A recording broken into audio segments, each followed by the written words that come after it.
하나님 아버지 귀하신 말씀 요한복음 15장 19절을 우리 한 목소리로 같이 봉독하겠습니다. 너희가 세상에 속하였으면 세상이 자기의 것을 자랑할 것이나 너희는 세상에 속한 자가 아니요 도리어 내가 너희를 세상에서 택하기 때문에 세상이 너희를 미워하느니라. 아멘. 세상에 속한 자가 아니요, 우리 오늘 말씀 중에 세상에 속한 자가 아니요라고 우리 주께서 우리에게 우리의 정체성을 얘기해 주셨어요. 정체성은 내가 누군지 아는 건데, 예수님이 우리에게 너희들이 누구냐? 너희들은 세상에 속한 자가 아니다라고 오늘 말씀해 주십니다. 산속 깊은 곳에 움막을 져서 혼자 사는 사람들의 이야기가 가끔 TV에 나옵니다. 어떤 사람은 동굴을 파서 그 동굴에서 사는 사람이 있어요. 아무도 없는 산골에서 짐승을 벗삼아서 그렇게 외롭게 살아가는 사람들이 가끔 있어요. 전기도 없고 물도 안 나오는데 그 속에서 겨울을 나고 외로움을 견디면서 그들이 그렇게 외롭게 그 산소에 살아가는 이유가 있어요. 왜 거기 사냐고 물어보면 대부분 하는 게 뭐냐면 세상이 싫어서 여기 와서 산다 그래요. 세상이 싫어서. 뭐 살다가 사기를 당하거나 사람들한테 아주 심각한 그런 어려움을 겪은 사람들은요, 세상이 싫어서 차라리 산골짜기에다가 집을 짓고 운방을 짓고 거기에 살아도 거기서 농사 지으면서 그렇게 사는 게 편하다는 거예요. 아무 걱정이 없다는 거예요. 어떻게 보면 참 그것도 좋은 삶인 것 같습니다. 어떻게 보면 세상이 참 어려울 때, 여러 가지 고민들이 많을 때 차라리 저 산골짜기 올라가서 나 혼자 그렇게 살면은 참 좋겠다는 생각이 가끔 있기는 해요. 근데 점점 악해져가는 세상 가운데서 우리 믿는 사람들도 차라리 산속 깊은 곳에 들어가서 주님만 바라보며 그렇게 살면 얼마나 좋을까요? 그 서울에 북악턴을 지나고 오른편에 보면 삼각산이라는 게 있는데, 어제도 잠시 그 얘기했지만 삼각산에 올라가면 거기 예전에 기도하는 사람들이 굉장히 많이 모여 있었습니다. 근데 거기에 정말 그렇게 사는 분들이 많이 계셨어요. 텐트를 치고 한겨울에 텐트 치고 거기서 기도만 하고 계시는 분들이 굉장히 많이 있었어요. 어떤 분들은 굴 속에서 기도만 하시는 분들도 굉장히 많이 있었습니다. 여러분들, 성경에도 그와 같은 생각을 갖고 있는 사람들이 있었습니다. 베드로가 그랬죠. 마태복음 17장에 보면은 예수님께서 베드로와 요한과 야고보를 데리고 높은 산으로 올라가셨습니다. 거기서 예수님의 모습이 마치 해와 같이 변화되는 놀라운 기적을 그들이 보게 돼요. 예수님이 갑자기 해처럼 환해지는 거예요. 그러고 나서 그게 끝이 아니라 저 하늘에서 엘리야와 모세가 내려와서 예수님과 얘기를 하는 것을 베드로와 요한과 야고보가 보게 돼요. 그거 보고 난 후에 베드로가 마치 이곳이 천국처럼 느껴진 거예요. 야, 이곳이 천국이다. 저 더러운 세상, 시기와 질투와 분쟁과 나눠짐이 많은 그 세상에 이제 가기 싫은 거죠. 여기서 초막을 지어서 예수님과 모세와 엘리야와 함께 사는 그곳이 그들에게는 천국과 같은 거였어요. 그래서 베드로가 너무 흥분해서 그렇게 고백합니다. 주여, 우리가 여기 있는 것이 좋사오니 만일 주께서 원하시면 내가 여기서 초막 셋을 짓되 하나는 주를 위하여, 하나는 모세를 위하여, 하나는 엘리야를 위하여 하겠습니다. 내가 초막 셋, 자기네 초막을 왜 안 질까요? 뭐 그게 자기 나름 헌신을 행한 거겠죠. 그러니까 주를 위해서, 하나는 엘리야를 위해서, 하나는 모세를 위해서 초막 셋을 져서 이 동산에서 우리가 쉽게 살았으면 좋겠습니다라고 제자들이 예수님께 얘기를 해요. 근데 하나님 그들에게 얘기하죠. 예수님의 말을 들어라. 여러분, 그럼 예수님의 말이 무슨 말입니까? 예수님이 뭐라고 얘기하셨습니까? 마태복음 5장 13절에 말씀 보니까 너희는 세상의 소금이니 이렇게 말씀하세요. 소금이 만일 그 맛을 잃으면 무엇으로 짜게 하려? 후에는 아무 쓸데없어 밖에 버려져 사람에게 밟힐 뿐이라. 너희는 세상의 빛이라.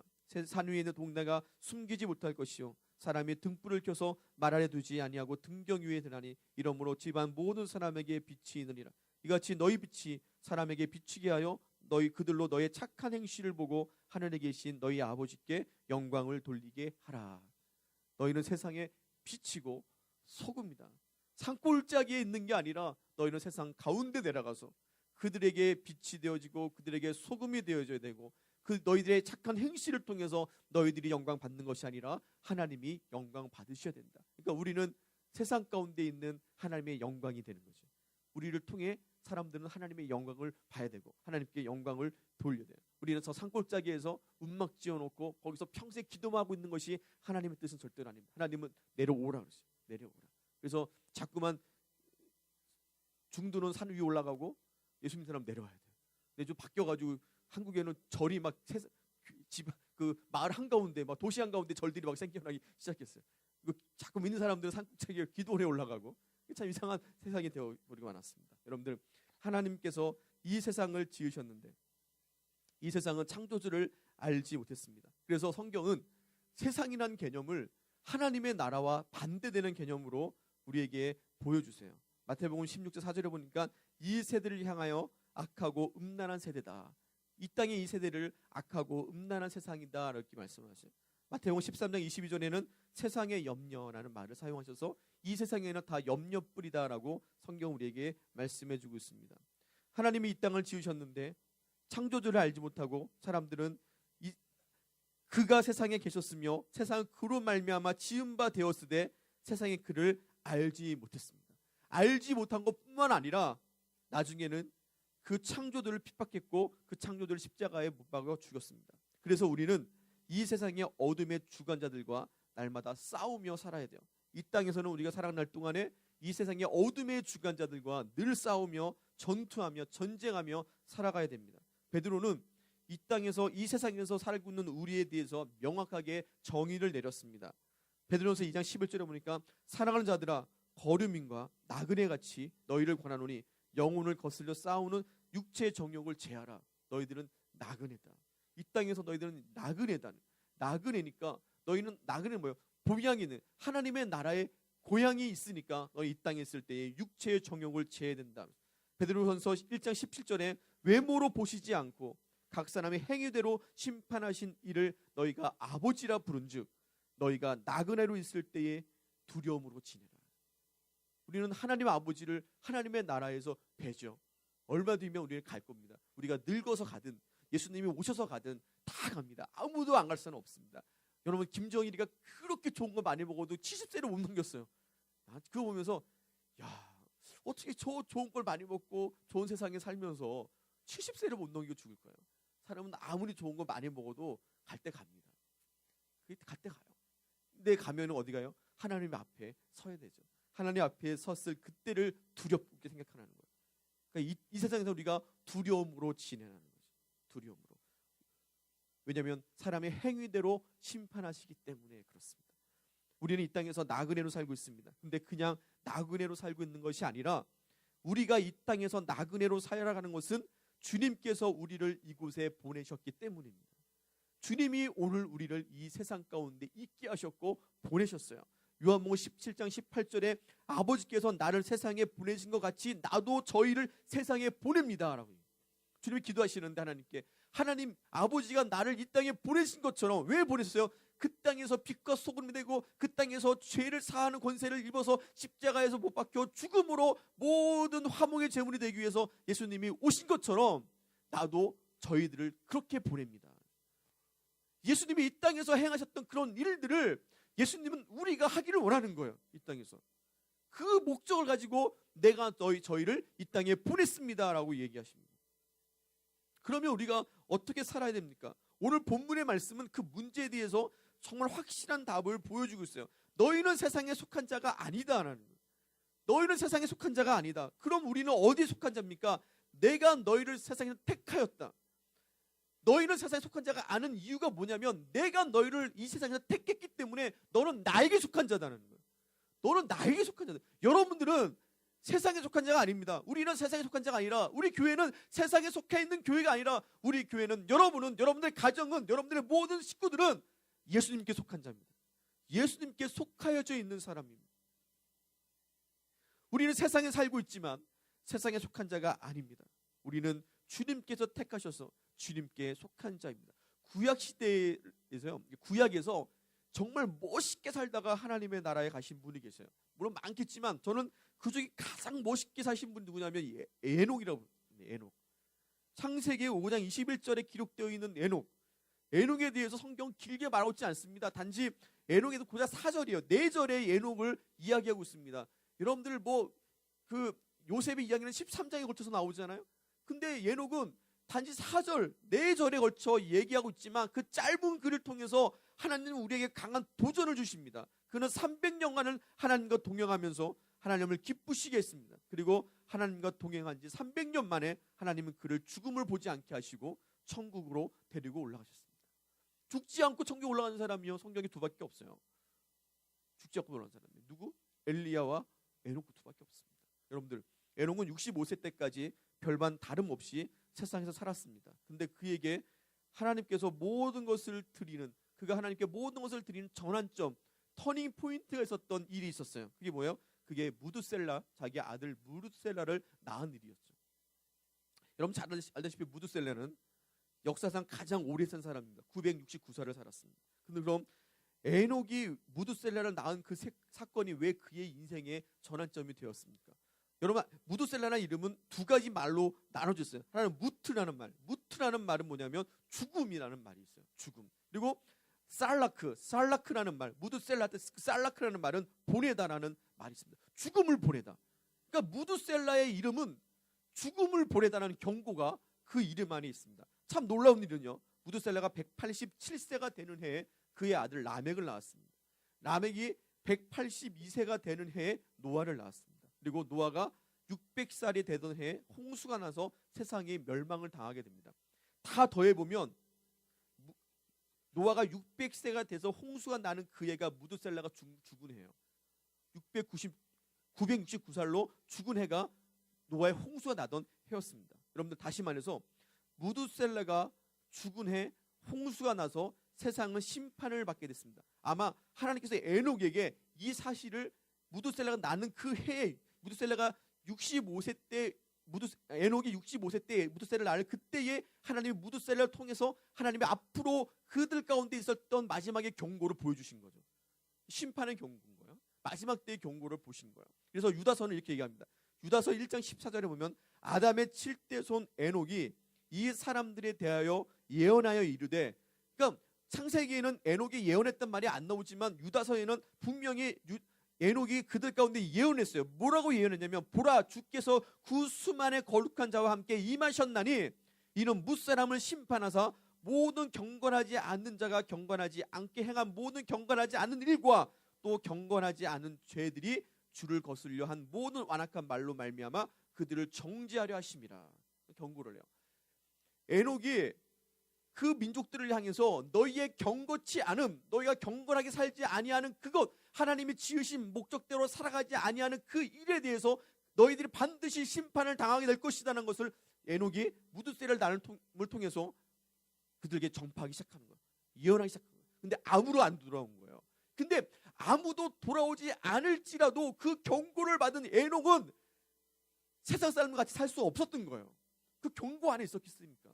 그런 세상에 살았지만, 세상에 살지만 세상에 속하지 아니한 자였습니다. 300년 동안을 세상에 똑같은 사람같이 살았지만, 그러나 300년 동안 그는 세상에 속하지 아니한 자로 살았어요. 그런 경고받은 자로 살았습니다.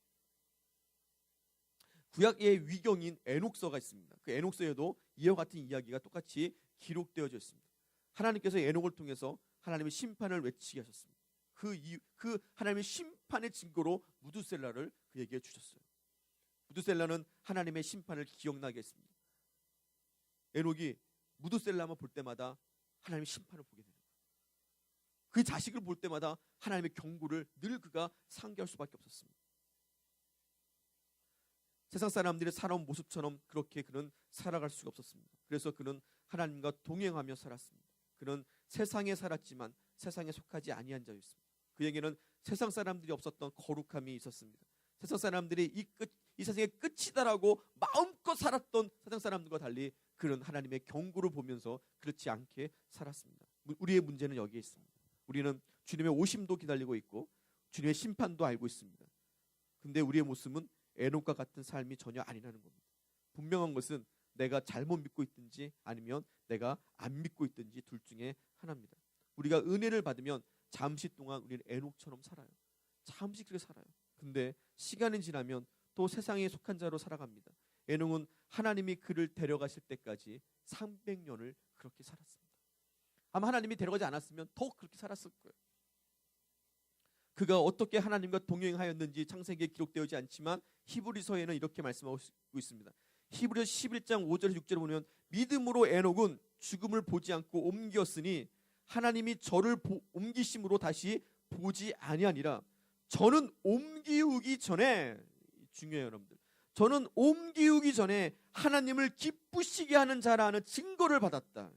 근데 그 기쁘심이 무엇이냐? 믿음이 없이는 기쁘시게 못하나니 하나님께 나아가는 자는 반드시 그가 계신 것과 또한 그가 자기를 찾는 자들에게 상 주시는 이심을 믿어야 한다. 에녹이 어떻게 살았습니까? 하나님을 기쁘시게 해드리는 삶을 살았어요. 그 기쁨이 어디서 나왔습니까? 그의 믿음으로 나온 거예요. 그가 하나님의 심판의 경고를 믿는 그 믿음 안에서 그런 두려움과 떨림 가운데 살았다는 거예요. 자기 아들 무두셀라를 보면서 하나님의 경고하심을 그런 늘 기억하고 그 믿음을 잃어버리지 않았어요. 근데 우리는 어때요? 우리는 하나님의 은혜를 믿고 하나님의 의지하는, 마치 작심삼일처럼 오늘 하나님의 은혜를 깨닫고 내가 작심하지만 내일 모레 또 흩어져 버리는 거죠. 그건 믿음이 아니잖아요. 에녹은 하나님과 300년을 동행하면서 그가 한 일은 믿음을 보이시는, 믿음을 보이는, 그 믿음을 보고 하나님은 그를 오늘 그 믿음은 무엇입니까? 성경의 모든 말씀을 통틀어서 그의 믿음은 순종으로 나타나는 거예요. 아브라함도 그랬고 모든 믿음의 사람들은 믿음은 항상 그의 순종과 행함이었습니다. 에녹은 그렇게 하나님을 기쁘시게 되었습니다. 정말 짧지만 중요한 말입니다. 만약에 에녹이 이 땅에서 죽었다면 그의 무덤의 비석에는 이렇게 써져 있을 겁니다. 그는 믿음으로 하나님을 기쁘시게 하는 삶을 살았다. 그게 아마 에녹의 있는 무덤의 비석이었을 거예요. 비석에 나온 글귀였을 겁니다. 여기에 무슨 말이 더 필요합니까? 믿음으로 살았고 그 믿음의 삶이 하나님을 기쁘게 했고 하나님은 너무 기뻐서 그를 데리고 올라갔습니다. 사랑하는 성도 여러분, 믿음으로 사십니까? 우리가 이 땅이 우리의 본향이 아님을 알기에 우리는 믿음으로 살아야 돼요. 이 땅이 끝이 아닌 거 우리가 알지 않습니까? 잠시 후면 우리는 하나님의 나라에 갑니다. 하나님은 하루가 천년 같다고 그랬어요. 기껏해야 여기에 100년 이후까지 살아갈 사람 아무도 없을지도 모릅니다. 혹시 있으면 안 되니까. 앞으로 100년 뒤에 아마 다 하나님의 나라에서 만날 겁니다. 하나님의 나라를 소망하며 그 하나님 나라를 기대하며 살아가는 우리 위주관학교 성도 여러분들, 우리는 세상에 속한 자가 아닙니다. 우리는 하나님의 나라에 속한 자입니다. 그 믿음의 삶이 세상은 살지만 세상에 속한 자로 여기지 않게 되는 거죠. 세상은 우리가 다른 거예요. 세상은 그래서 우리를 핍박하는 겁니다. 왜? 자기들과 다르지 않기 때문에. 오늘 말씀해 보니까 그런 말씀이 있어요. 예? 우리가 세상에 속한 자라면 세상은 우리를 사랑할 것이다. 근데 너희는 세상에 속한 자가 아니다. 내가 너희를 택했기 때문에 너희는 세상에서 핍박을 받을 것이다. 왜? 예수님이 다 핍박을 받았기 때문에. 예수님에 속한 자는 세상에서 핍박을 받는다. 그렇게 이야기합니다. 제가 군대에 있을 때에 제가 가끔 말씀드리죠. 제가 처음에 군대 훈련소에서 자대 배치를 받은 곳이 수색대라는 곳에 자대 배치 받았어요. 저는 몸도 안 좋았고 허리도 다쳐가지고 일주일 동안이나 훈련소에 있을 때 병원에 입원했던 경력도 있는데 제가 거기 갈 놈이 아니거든요.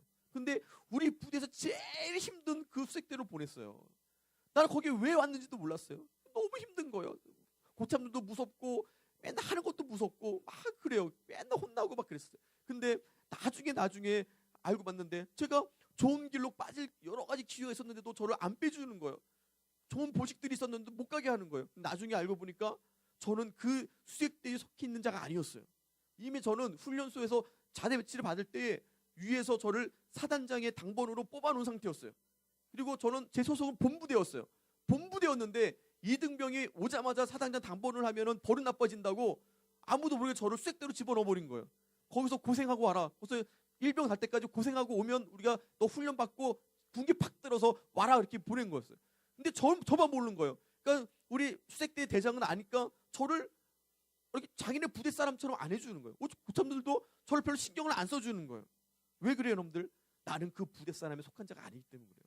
그 부대원이 아니기 때문에 저를 그렇게 신경을 안 써주더라는 거예요. 나는 내 소속은 다른 곳에 있었습니다. 여러분 그렇습니다. 우리의 모습도 그렇습니다. 우리가 이곳이 우리가 영원히 거해야 될 것이 아니기 때문에 세상은 우리에게 잘해주지 않습니다. 세상은 우리를 핍박합니다. 세상에서 우리가 고난당해야 된다고 성경 우리에게 말씀하십니다. 왜 그런지 아십니까? 우리가 예수님께 속한 사람이 되기 때문에. 요한복음 15장 18절에 세상이 너희를 미워하면 너희보다 먼저 나를 미워한 줄 알라. 19절에 너희가 세상에 속하였으면 세상이 자기의 것을 사랑할 것이나 너희는 세상에 속한 자가 아니요 도리어 내가 너희를 세상에서 택하였기 때문에 세상이 너희를 미워한다. 이렇게 말씀하십니다. 예수님이 세상에서 핍박을 받으셨기 때문에 우리도 세상에서 핍박을 받게 될 것입니다. 우리가 세상에서 아무런 핍박도 없이 쾌락만 누리며 즐겁게 사는 거 좋은 게 아닙니다. 어떤 목사님이 예전에 설교를 했는데, 한국에 있을 때 큰 교회 목사님이었어요. 근데 그 목사님이 자기네 부목사들을 다 데리고 남한산성에 있는 고깃집에 고기를 먹으러 간 거야. 그러니까 큰 교회니까 부목사들이 아마 몇십 명 됐나 봐요. 쭉 해가지고 하면서 이 목사님이 물어봤대요. 그 젊은 목사들, 교회가 크니까 새파랗게 젊은 목사들이 많을 거 아니에요. 모태신앙, 또 외국에서 유학하고 온 목사들 많으니까 그 사람들한테, 목사님들 혹시 예수님을 믿고 핍박당한 적이 있습니까? 물어봤대요. 그랬더니 뭐 있겠습니까? 그들이 뭐 이렇게 뭐 어려움이 있었겠어요. 근데 놀랍게 거기에 있는 모든 목사님들, 정말 모태신앙으로 그렇게 깨끗하게 자라서 목사가 된 그 목사님들, 그런 사람 대부분이 그런 젊은 목사들이었는데 하나같이 한 얘기가, 자기들은 예수님을 믿기 때문에, 예수님 때문에 핍박당한 것들에 대해서 간증하는데 놀라운 간증들을 많이 하더라는 거야. 학교에서 받았던 핍박, 군대에서 받았던 핍박, 회사 다닐 때 받았던 핍박들, 예수님 때문에 거기 있는 모든 목사님들이 다 핍박받은 사람들이었다는 거예요. 그럼 우리도 그래야 돼요. 우리가 세상에 속한 자가 아니기 때문에 세상은 우리를 미워할 수밖에 없습니다. 그래서 세상의 비율을 맞춰가면서, 어떤 사람은 세상의 비율을 맞춰가면서 사는 것이 지혜라고 얘기하지만 그건 지혜가 아닙니다. 고린도서 3장 19절에 보니까 이 세상의 지혜는 하나님께 미련한 것이다.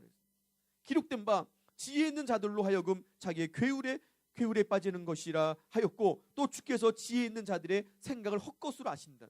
내 이 땅에서 내 지혜롭게 살아요. 내가 이 땅에서 내가 지혜롭게 막 그러면서 나는 잘 살고 있어요. 그게 지혜가 아니라는 거예요. 성경에서는 그 지혜가 아니라는 거예요. 우리가 세상에 속한 자로 살아가지 않는 방법 몇 가지가 있습니다. 첫 번째로, 세상과 벗되어 살아가지 마십시오. 세상과 친구 되어 살아가지 마십시오. 여러분, 친구 참 중요한 친구, 여러분 끝까지 여러분들의 마지막까지 함께 가야 될 친구, 세상을 그 친구로 삼지 마십시오.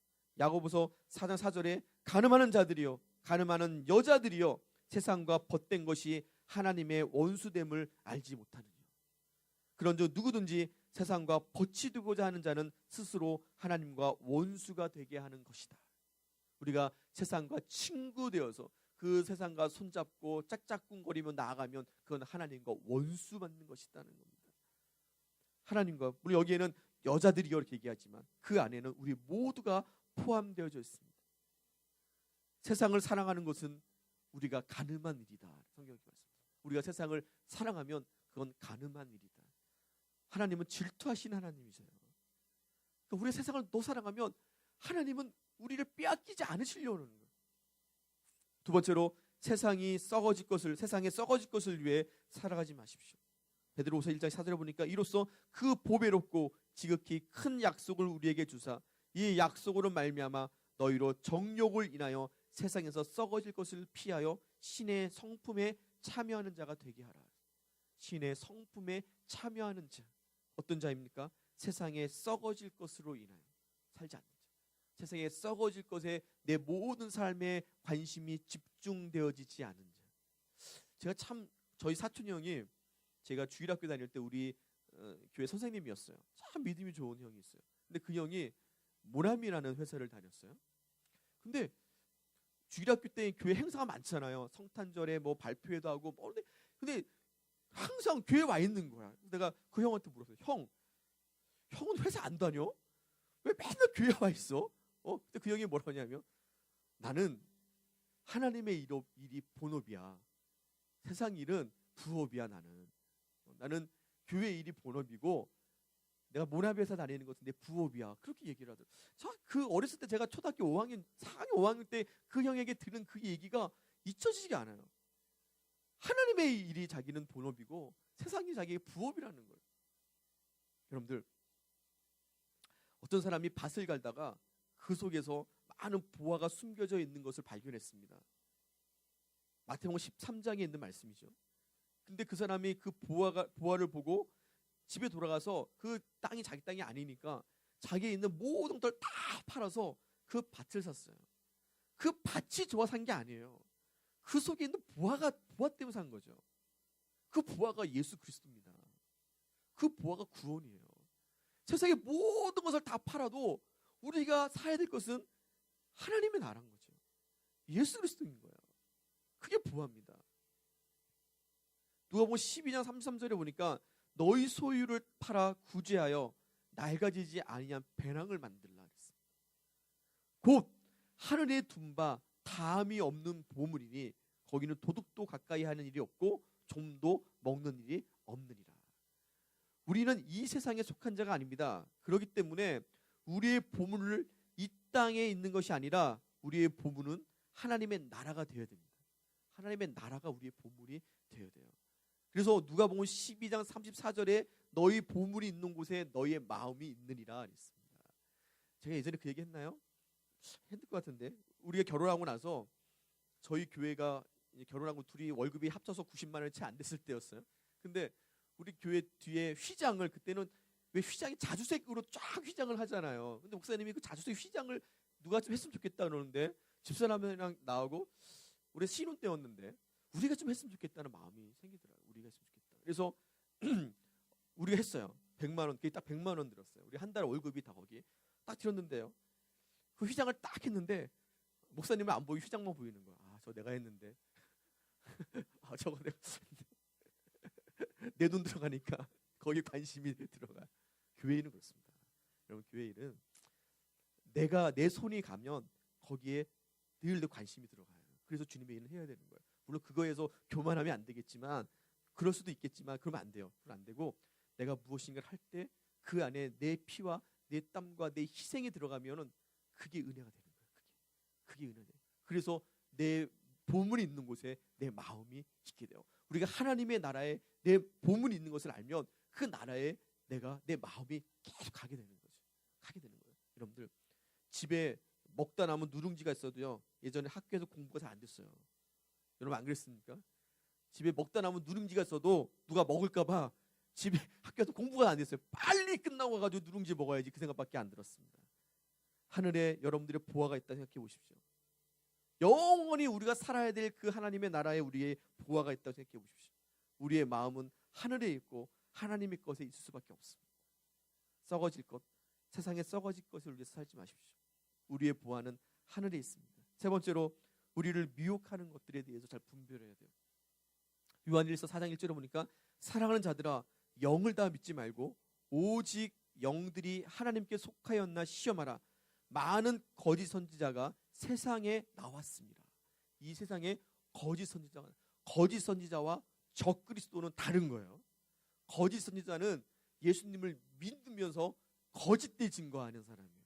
적그리스도는 예수님과 대적하는 사람이에요. 그러니까 이 땅에 거짓 선지자들이 많이 나와서 그 거짓 선지자들이 우리에게 잘못된 하나님의 것을 가르쳐 주는 거죠. 그래서 요한복음 10장 11절에 보니까 나는 선한 목자라, 선한 목자는 양들을 위하여 목숨을 버리거니와 삭구는 목자가 아니요 양도 재앙이 아니라. 이리가 오는 것을 보면 양을 버리고 달아나니 이리가 양을 물어가고 또 해치느니라 그랬습니다. 점점 이 땅에 거짓 목자들이 판을 치는 세상이 될 겁니다. 그래서 점점 우리가 주의 종이라고 일컬음을 받은 사람들이 하나님에 속하지 아니하고 세상에 속해 있는 사람들이 많을 거예요. 세상으로부터 나와 있는 거짓 선자들이 이 땅에 굉장히 많이 나오기 시작하고 있습니다. 우리가 잘 분별해야 돼요. 요한 2서 1장 7절에는 미혹하는 자가 많이 세상에 나왔나니 이는 예수 그리스도께서 육체로 임하심을 부인하는 자라. 이것이 미혹하는 자요 곧 적그리스도다. 적그리스도는 뭡니까? 적그리스도는 예수를 부인하는 거예요. 예수를 부인하고 예수의 자리에 자기가 쓰는 거죠. 그게 적그리스도입니다. 여러분, 이 땅에 많은 신학들, 특별히 자유주의 신학이나 해방신학이나 민중신학들은 예수님을 부인합니다. 성경을 믿지 않습니다. 성경은 역사를 생각하고 성경에도 믿어야 될 말씀과 믿지 말아야 될 말씀이 있다고 얘기를 합니다. 이제 앞으로 점점 이 성경 모든 것을 그대로 다 믿는 우리 같은 사람들은 바보가 될 거예요. 사람들 우리에게 바보라고 얘기할 겁니다. 뭐 성경을 그렇게 믿냐 그럴 겁니다. 성경을 그렇게 믿지 말라고 얘기합니다. 성경은 사람이 쓴 글이라고 얘기할 겁니다. 정말 진실하게 믿음을 갖고 정말 하나님의 말씀만을 붙잡고 있는 우리가 세상으로부터 뒤떨어진 사람이 되어버리고 무시당하는 사람이 될 겁니다. 그런데 할지라도 세상에 속하지 마십시오. 그런데 할지라도 세상에 속하지 마십시오. 세상에서 살지만 세상에 속하지 아니한 자로 살았던 사람 중에 하나가 욥이었습니다. 그는 부자였습니다. 사탄이 하나님께서 그의 울타리가 되셔서 그를 지켜주시기 때문에 그가 하나님만 경외한다고 사탄은 생각했어요. 그래서 하나님께 그의 울타리를 걷어가시면 그가 하나님을 원망할 것이라고 얘기했어요. 하나님이 그걸 허락하셨죠. 그래서 하나님이 욥의 가정의 울타리를 걷어냈습니다. 사탄은 욥의 가정을 치기 시작했어요. 모든 재물이 하루아침에 싹을 없어져. 어떻게 하루아침에 그 많던 재물이 다 없어지고 있을까요? 다 없었습니다. 10명의 자식이 한꺼번에 죽었습니다. 자기 몸에는 치유할 수 없는 병이 걸렸습니다. 사탄이 생각한 하나님의 울타리를 모두 걷어냈습니다. 이제는 사탄의 기대는 욥의 아내의 생각과도 같이 하나님을 저주하고 죽는 거였어요. 그 정도 하면 욥이 하나님을 저주하고 죽을 줄 알았습니다. 근데 욥이 그 상황에도 하나님을 찬양합니다. 이르시되 내가 모태에서 알몸으로 나와 싸운즉 또한 알몸이 그리로 돌아갈지어다. 주신 자도 여호와시요 거두신 이도 여호와시니 여호와의 이름이 찬송을 받으실지리라. 이렇게 하나님을 찬양해요. 하나님을 원망하지 않아요. 여러분들, 예전에 제가 이 말씀을 가지고 사탄의 코를 납작하게 나는 설교를 했던 적이 있습니다. 사탄의 생각은 세상에 머물러 있어요. 사탄의 생각은요, 세상에서 좋은 것을 누리면 감사를 하고 좋은 것을 누리지 아니하면 하나님을 원망한다는 것이 사탄의 생각이었습니다. 사탄은 그걸 넘어서지 못해요. 사탄의 한계입니다. 그런데 우리는 세상에 속한 자들이 아니기 때문에 우리는 세상 위에 있어야 돼요. 그래서 사탄이 원하는 것처럼 세상 가운데 연연하고 살지 아니하는 겁니다. 우리가 세상에 있고 없음으로 인하여 연연하고 산다면 그것은 우리가 아직 사탄의 수준밖에 안 되는 거예요. 사탄의 수준은 세상 거예요. 세상은 넘어설 수가 없어요.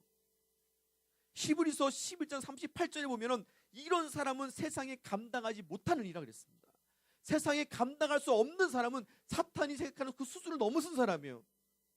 없어도 환난 당해도 고난 받아도 하나님을 찬양하고 하나님을 증거하면 그 사탄을 넘어선 거예요. 그 사탄의 코를 납작하게 해버린 거란 말이죠. 세상에 속하지 아니하는 자가 세상이 감당하지 못한 사람입니다.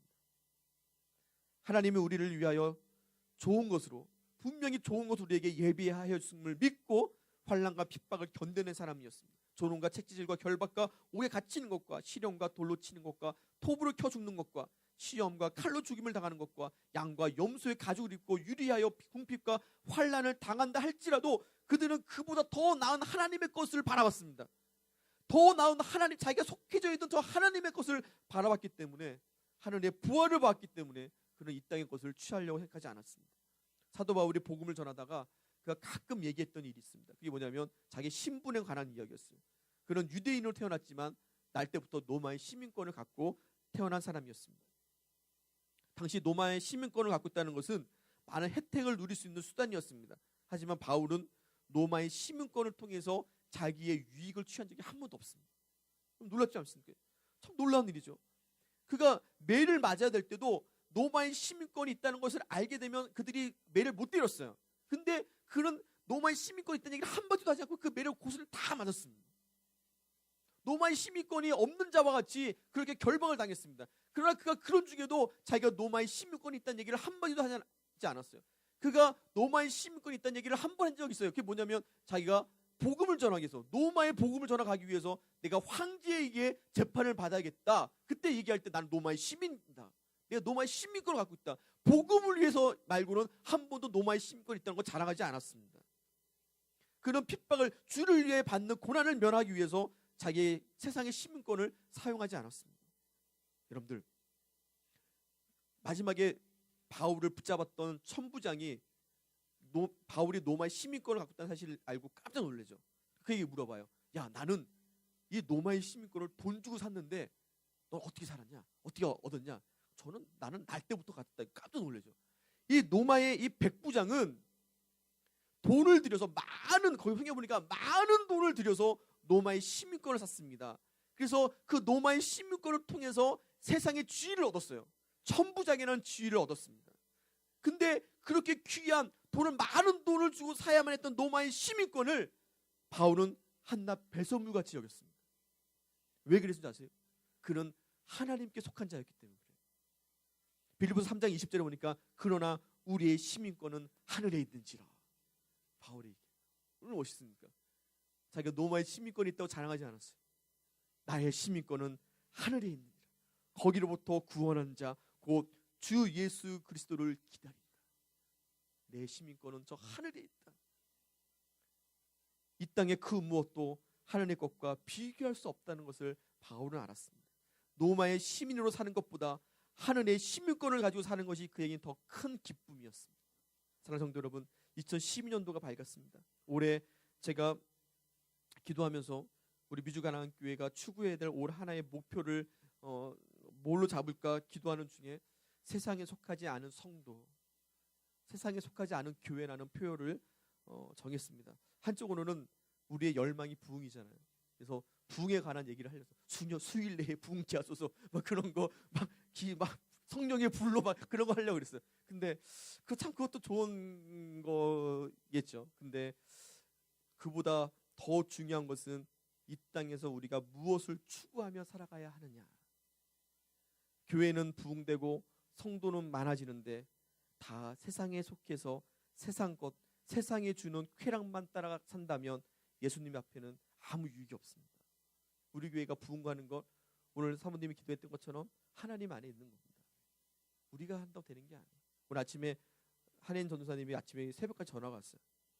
우리는 아침이고 거기는 새벽이었는데 갑자기 기도하는 중에 우리 미주가랑교회에서 하나님 기도하게 하셔서 뭐 울면서 기도를 하셨대요. 그러면서 하나님께서 올 한해 우리 미주가랑교회에서 하나님 복 주실 것이다. 뭐 그런 하나님을 응답해 주셔서 너무 기뻐서 너무 기쁜 이야기를 해주고 싶어서 전화를 했다고 그걸 얘기를 하죠. 그러면서 아마 갑자기 큰 부흥은 없겠지만 서서히 하나님께서 부흥케 하실 것이다. 하나님 결코 우리를 힘들게 하지 아니하신다. 그래서 지난번에 우리 교회 왔을 때는 좀 답답한 마음으로 갔는데 오늘 하나님께서 기도하게 하시면서 정말 큰 하나님의 그 기쁨을 주셨다는 그런 얘기를 하셨어요. 그게 그 기도를 제가 의지하는 건 아닙니다. 하지만 분명한 것은 하나님은 하나님의 때에 부흥케 하실 겁니다. 더 중요한 우리 기도해야 되죠.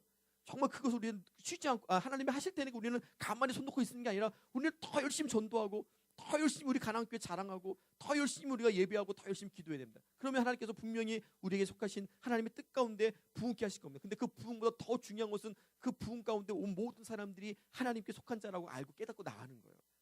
우리가 거기에 본이 되어야 되는 거죠. 우리는 세상에 속한 자가 아니라고. 우리 미주가나안교회는 세상에 속한 교회가 아니라고 해서 세상 사람들이 추구하는 그 추구함을 따라가지 않는다고. 우리는 하나님께 속한 자라고. 우리가 하나님께 속한 교회라고 우리가 선포하며 나가야 될 줄 믿습니다. 우리는 세상에 속한 자가 아닙니다. 그러나 자꾸 세상은 우리에게 자기들에게 속한 자로 살라고 유혹합니다. 그것이 편하다고, 그것이 행복하다고 얘기합니다. 그러나 만일 우리가 그렇게 살면 우리가 사탄의 수준밖에 되지 않습니다. 그래서 사탄의 놀림감밖에 되지 않습니다. 사탄의 소나기에서 우리가 움직일 수밖에 없습니다. 예수님께 속한 자로 세상에서 핍박받음을 감사함으로 이겨내기를 간절히 소망합니다. 우리의 소망은 이 땅에 있지 않습니다. 우리의 소망은 하늘에 있습니다.